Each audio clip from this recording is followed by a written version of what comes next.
Hey everyone, welcome back to this channel. My name is James, or some call me Kuya James. I am a recruitment consultant, or a recruiter, or a recruitment manager based here in New Zealand. Now today, we're diving into a topic that can make or break your job interview. Yes, effective communication is what we call it. Now in this interview, we will be sharing some invaluable tips on acing job interviews in New Zealand by mastering your communication skills. So, let's jump right in.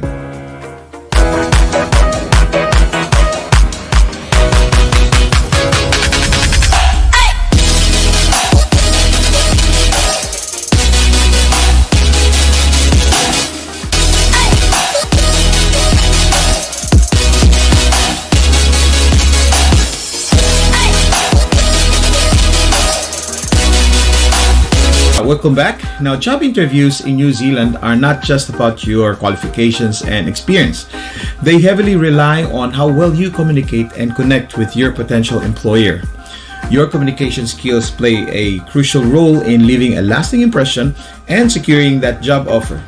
Whether you're a local Kiwi or an international job seeker, understanding the subtle nuances of communication in New Zealand can give you a significant edge. Now let's dive into that one further.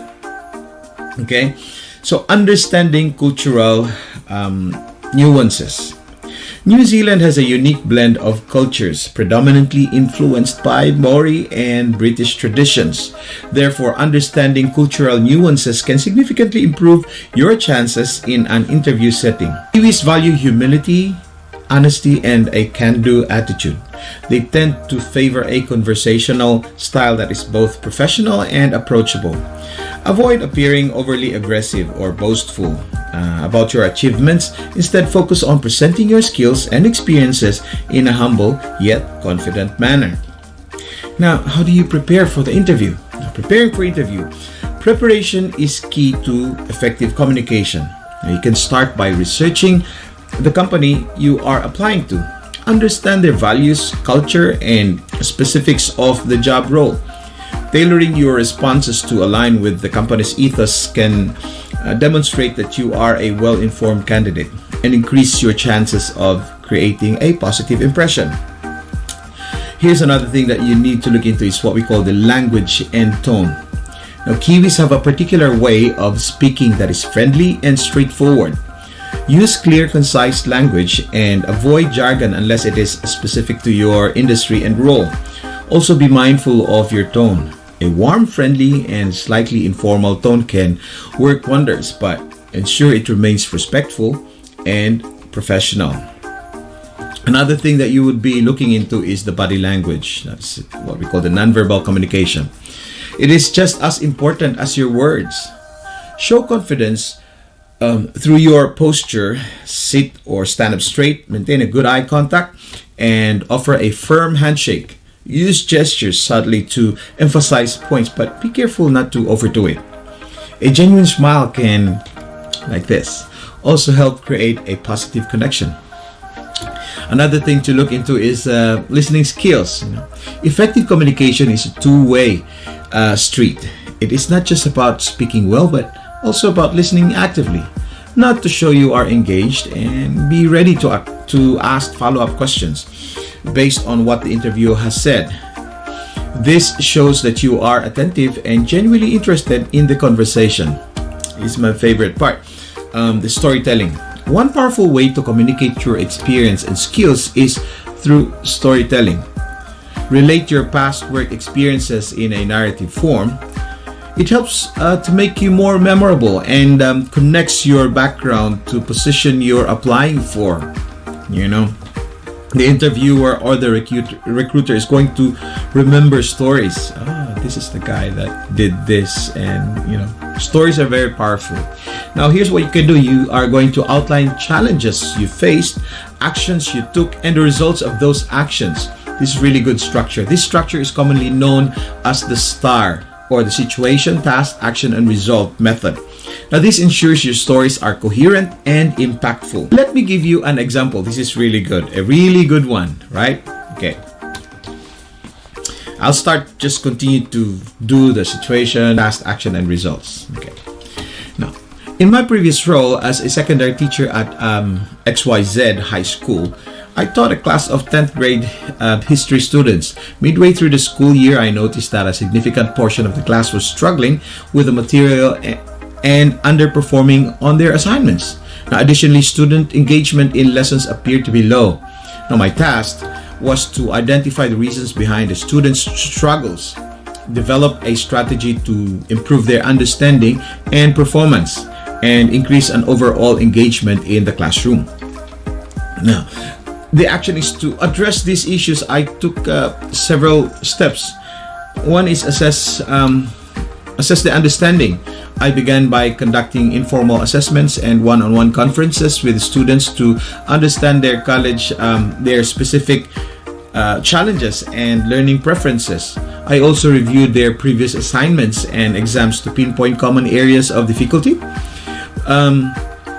One thing I did was redesigning the lessons. Now, based on the feedback, I redesigned my lesson plans to be more interactive and student-centered.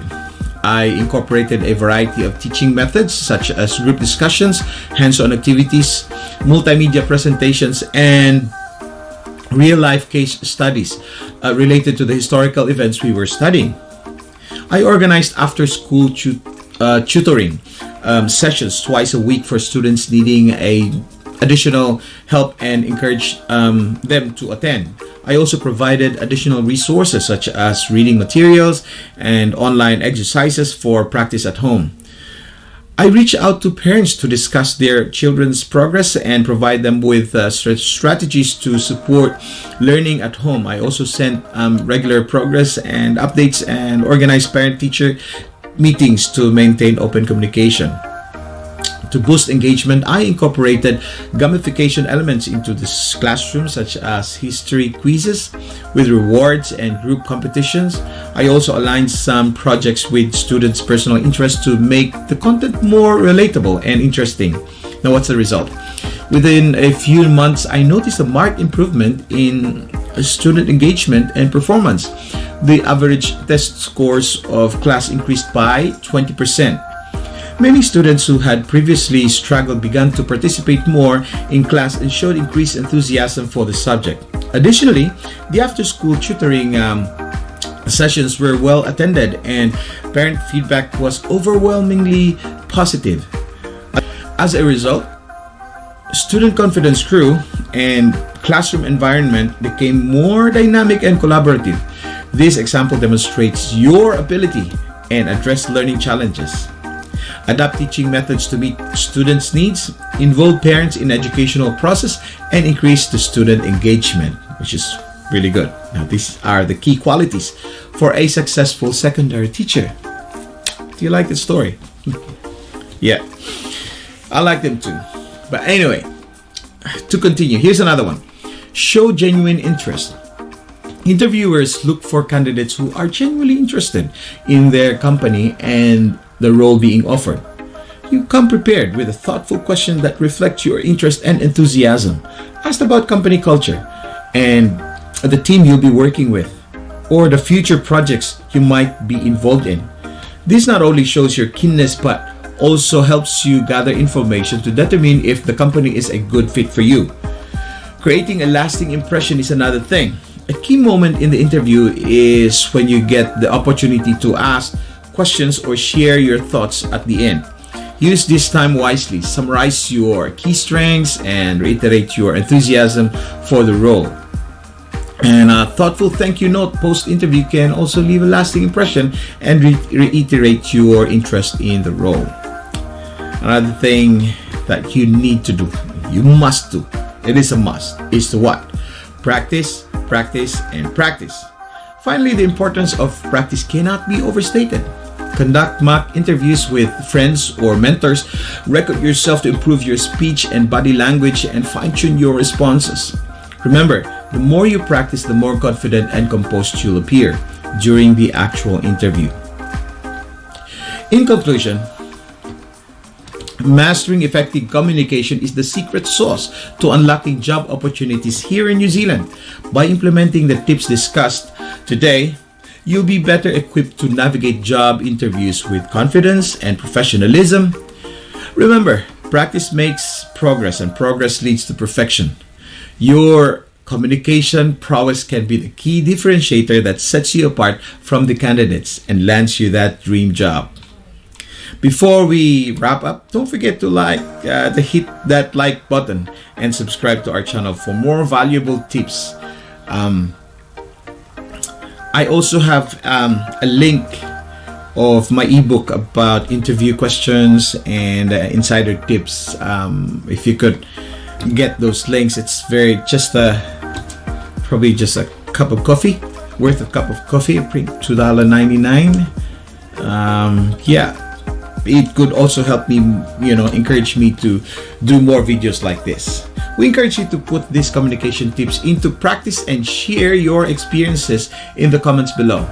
Your success stories could inspire others on their job interview as well. Right, so that's all for today, folks. Thanks for watching and best of luck on your job interview endeavors here in New Zealand. Stay tuned for more insightful content coming your way. See you soon in the next video. Thank you very much.